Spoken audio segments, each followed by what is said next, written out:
Although I do think that Furina is going to be a pretty nice unit to have going forward.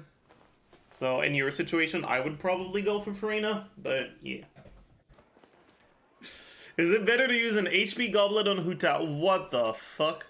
Exactly. But none of them believed me. If I am playing her with Furina? No. Okay, so here's the thing about the usual HP scalers, okay? Usual just things that scale with things in general, right?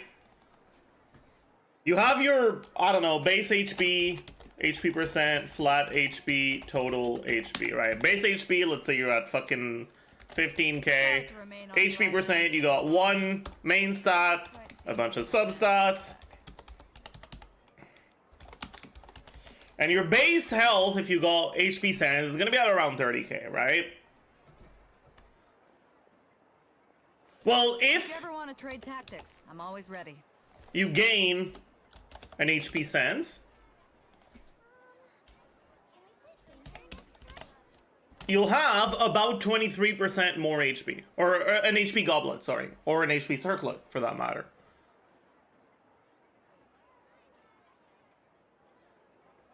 Right? Cold beer after a hard day's work. And if you scale directly off of HP, then that's a 23.3% damage increase. However,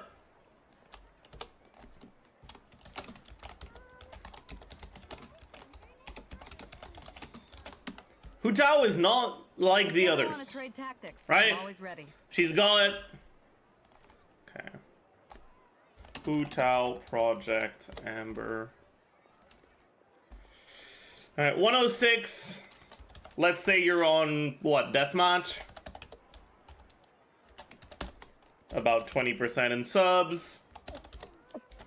And then about 350. Plus...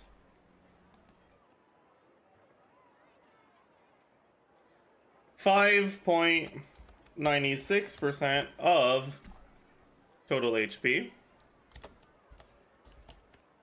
And then total attack.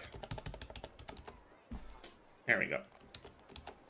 And whereas on a direct HP scaler, trade tactics, I'm always ready. You'd gain about 23% more HP, Hutao is not an HP scaler. Hutao is an attack scaler that converts HP into attack.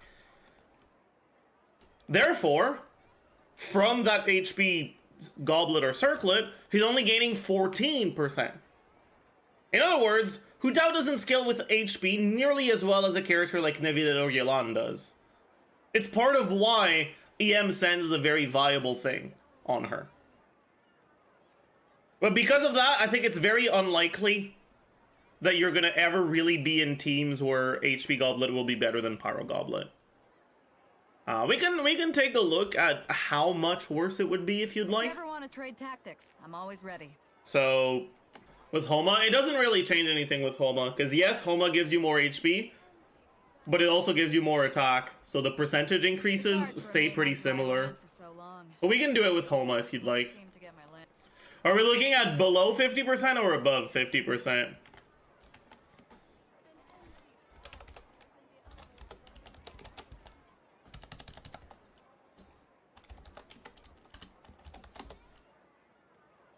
Because it's gonna be fairly harsh to get it up to get it below.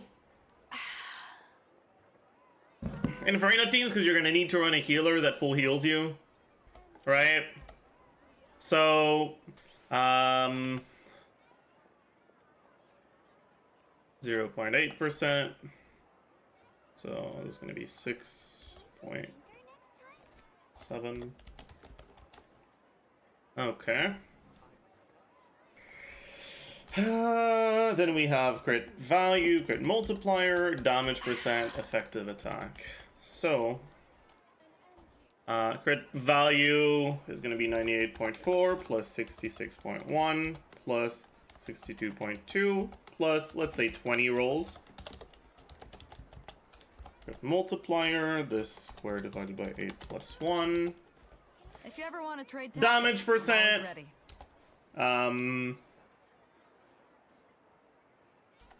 Pyro Goblet.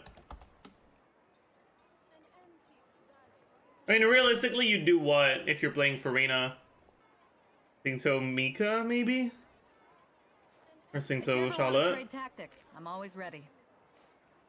Or think so, Jean, or Yelan Jean?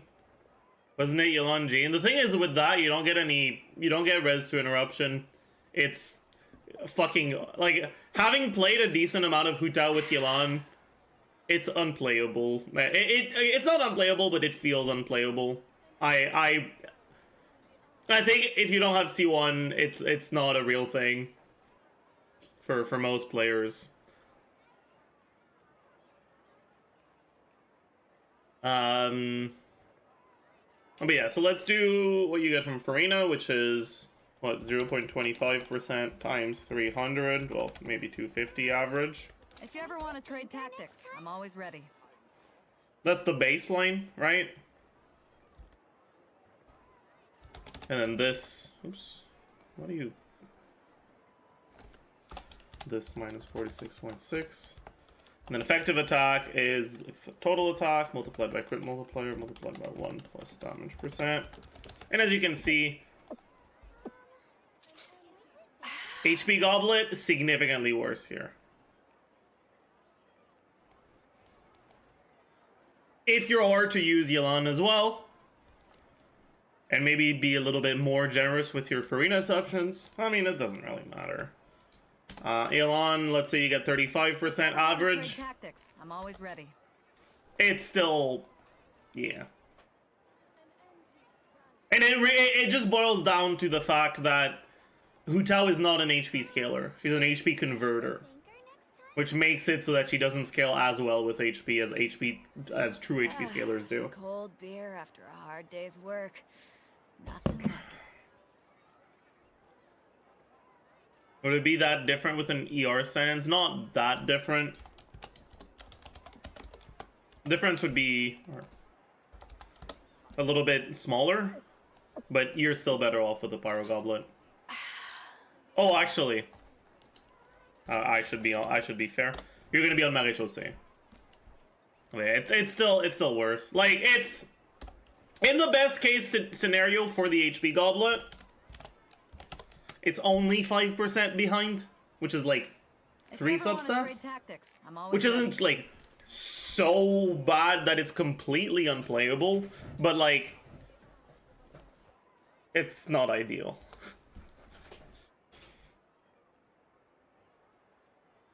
I'm actually curious. What do you guys think?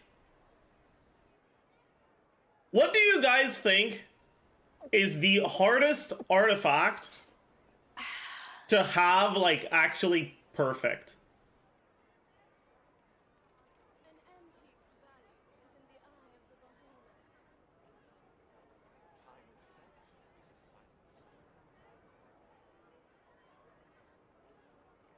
I see a lot of people who think it's goblets, and it's not. On dry land for so long. Could never quite seem to get my land legs back. Because the reality is, your goblet, if you ever want to trade tactics, its optimal stat is generally a damage stat, which is the rarest. But once you have that, you're more likely to have better substats because you don't have attack in the main stat. You don't have crit rate or crit damage in the main stat.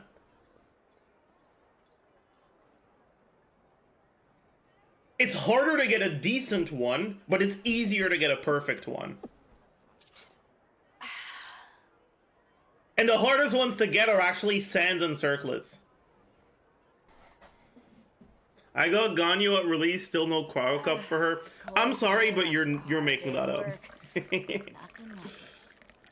You definitely have gotten a Cryo Cup. It may not have been something you were satisfied with, but you definitely have one.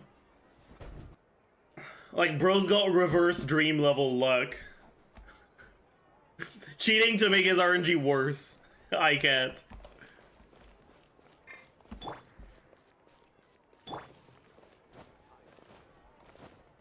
It's possible. I mean, it's possible until you understand probabilities.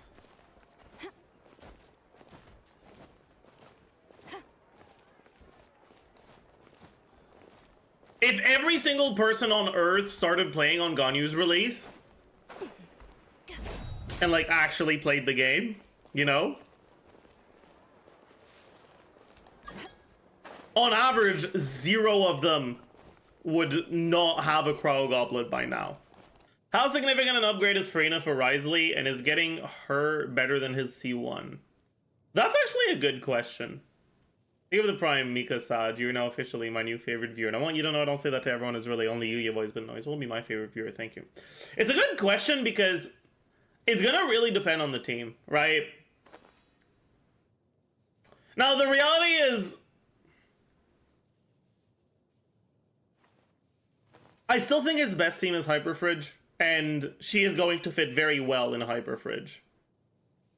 You're the Prime Air Sign, you are now officially my new favorite viewer. And I want you to know, I don't say that to everyone, it's really only you, you've always been nice. Will be my favorite viewer, thank you. You're also gonna enable the Bain-Marie team, which is gonna be pretty nice. But it's not his only good team, right?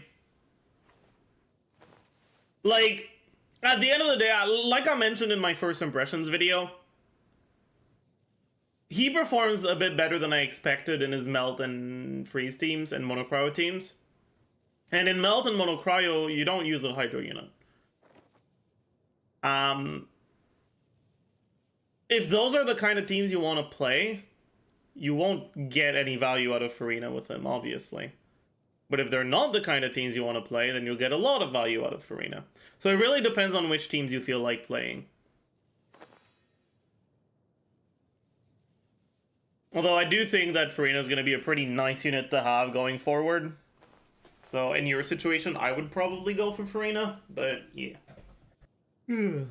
Would Vogelors finally make Zajef stop slandering Dory? No.